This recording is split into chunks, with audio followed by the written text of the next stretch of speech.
Oke dok, kemudian ibu hamil pertanyaan paling seringnya tuh masalah skincare ya. Masih boleh pakai nggak? Ada juga yang datang bawa seabrek-abrek skincare-nya, kita harus lihat Harus komposisinya pilihin satu-satu. satu-satu.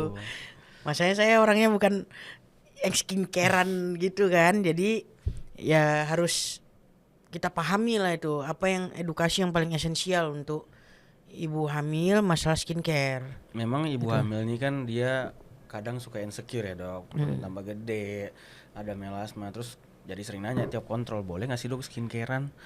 Nah sebenarnya jawaban singkatnya boleh, ya tapi tetap harus selektif. Ada beberapa skincare yang bahan aktifnya tuh nggak boleh buat ibu hamil. Iya. Jadi sebaiknya ditanyakan waktu kontrol. Iya. Karena memang karena perubahan hormonal saat hamil itu bisa memicu jerawat, melasma, flek, ya kan, kulit lebih sensitif, kering, gatel. Jadi kadang-kadang ibu hamil ini kebingungan gimana nanganinya gitu. Padahal nggak semua juga nggak boleh Betul. selama kehamilan skincare itu gitu ya. Jadi bukannya harus berhenti total gitu, tapi lebih selektif dan dikurangi lah. Mungkin biasanya kalau dia masih gadis pagi-pagi tuh 10, malam-malam 10 ya mungkin sekarang jadi 2 gitu. Oh, saya juga udah ini nih. Udah hamil Udah gimana gadis? Masih muda maksudnya. masih muda maksudnya. Udah saya pilihin semua nih. Ini saya rangkum dari semua pasien yang bawa skincare-nya ke Poli nih. Pertama, kalau misalkan dia cleansing, pilihan yang amal tuh yang pilihan yang aman itu yang gentle cleanser ya. Maksimal 2 kali sehari setelah keringat atau waktu bersih-bersih boleh lah. Mereknya Tidit. Belum di endorse. Kemudian untuk moisturizer itu pilihan yang paling aman, boleh pakai ceramide, glycerin, hyaluronic acid tuh paling banyaknya tuh boleh, Panteol, Centella sama petrolatum. Kan Centella bisa buat brightening juga kan. Iya, pakai Kemudian dok. dikit. Kemudian sunscreen. Sunscreen itu kalau bisa yang broad spectrum SPF-nya. Terus pilih yang physical dibandingkan yang chemical dok. Jadi ada dua dok Oh, sunscreen itu dok. Nah, terus kalau bisa pakai yang banyak kandungan zinc sama titanium dioxide-nya. bedanya gimana dok? Physical sama chemical? Dia physical tuh biasanya penyerapannya lebih lambat, chemical lebih cepat. Tapi kalau kata perempuan-perempuan ini physical itu biasanya white cast-nya lebih terlihat gitu. Jadi Oh, kelihatan kayak pakai kirain physical pakai sunscreen. payung gitu maksudnya, bukan ya? Waduh, bukan dok. Kemudian untuk serum nih, untuk serum yang ringan tuh masih boleh, yang antioksidan kayak vitamin C, niacinamide, azelaic acid itu masih boleh karena itu kan kayaknya umum dipakai sehari-hari wanita zaman sekarang ya dok ya. Iya. Tapi jangan double-double, pokoknya pilih satu aja. Oh, di antara yang tadi tuh. Betul. Oke. Kalau sebelum hamil boleh lah sebanyak-banyaknya. Tapi kalau waktu hamil kita tadi seperti yang tadi saya bilang bukan total berhenti tapi dibatasi. Selektif ya. Betul. Jangan terlalu banyak layer. Betul. Kemudian, nah hamil ini kan perubahan hormon ya dok, hormonnya imbalance nih, naik Iya. turun nih, jadi otomatis bisa juga muncul breakout kadang-kadang nih. Nah untuk jerawat saat hamil tuh yang boleh tuh ada beberapa, seperti azelaic acid tuh umumnya boleh. Itu biasanya konsentrasinya rendah tuh, jadi dipakai tipis-tipis aja. Oke. Kemudian benzoyl peroxide itu boleh tapi jangan keseringan lah. Konsentrasinya yang rendah kalau bisa yang 2,5 sampai 5%. Terus nggak semuanya tapi ya di area yang berjerawat aja. Kemudian salicylic acid, nah ini agak simpang siur nih. Salicylic acid ada yang bilang boleh, ada yang bilang nggak boleh. Kalau kita boleh terbatas maksimal tapi yang kandungannya 2%. Berarti dia lihat Lihat komposisinya komposisi. ya Memang gitu. rata-rata sekarang kandungan itu kan nama lainnya BHA ya. Rata-rata udah di atas 2%, di bawah 2% sih, tapi harus tetap dilihat. Iya. Kemudian glikolik atau lactic acid itu sama seperti BHA tadi, boleh tapi terbatas. Kandungannya kalau bisa yang maksimal 10%. Itu nama lainnya AHA. Kan Iya. suka ada tuh di iklan-iklan AHBHA. AHA itu.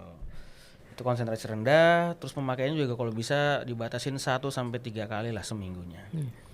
Kemudian kayak clindamycin atau erythromycin topikal antibiotik tuh itu boleh kalau hanya diresepkan oleh dokternya, jadi nggak boleh dibeli-beli sendiri. Sesuai anjuran ya. Betul. Gitu. Nah bahan yang bahan yang sebaiknya dihindari nih dok nih, ini biasanya nggak boleh nih. Oke. Yaitu pertama vitamin A dan turunannya kayak retinol, retinoid, Iya. retinoin itu semua tidak boleh. Kenapa? Karena dia bersifat teratogenik atau bisa menyebabkan kelainan kongenital pada janin, apalagi di trimester pertama seperti Sama ada pelin itu dok sekarang namanya, maksudnya ya, jadi ya, kan ya, ya. orang nanti ibu hamil itu kita bilang retinol, retinoid, yang dicariin cuma retinol, retinoid. Nah, tapi harus tahu dia Nama-nama retinoid, lainnya. ada pelin gitu-gitu kan. Betul betul betul. Tazarotin gitu-gitu, isotretinoin, ya itu sama aja ya kan. Oh, semua turunannya itu. Iya. Ya. Terus selanjutnya hidroquinon itu juga nggak boleh.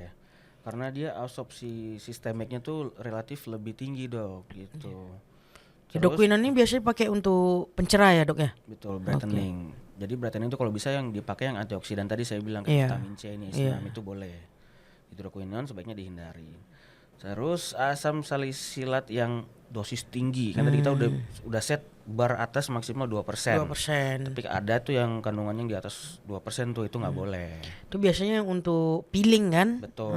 Salicylic acid yang buat peeling itu dihindarkan. Jadi ibu hamil jangan peeling dulu. Jadi sebenarnya nggak cuman pasien ya dok.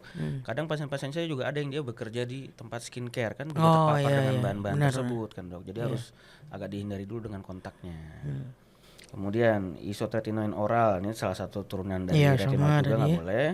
Kemudian spironolakton juga ada tuh beberapa dokter kulit yang memakai spironolakton topikal untuk mengobati jerawat. Jerawat. Itu nggak boleh. Oke. Kemudian tetrasiklin, doksisiklin, minocycline itu juga kadang ada di krim kan dok, krim malam untuk pagi itu nggak boleh ya. Iya, terutama untuk obat jerawat tuh kan, antibiotik Oral biasanya jerawatnya. juga tuh. Iya. Nah kemudian seperti halnya makanan tadi jamu nggak boleh, ini juga obat-obat yang kita nggak tahu resepnya nggak boleh juga karena kan siapa tahu kandungan di dalamnya tuh bahan aktif yang membuat teratogenik tadi ya dok. Iya. Jadi pokoknya tiap beli skincare harus dilihat komposisi belakangnya, nggak boleh sembarangan. Gitu.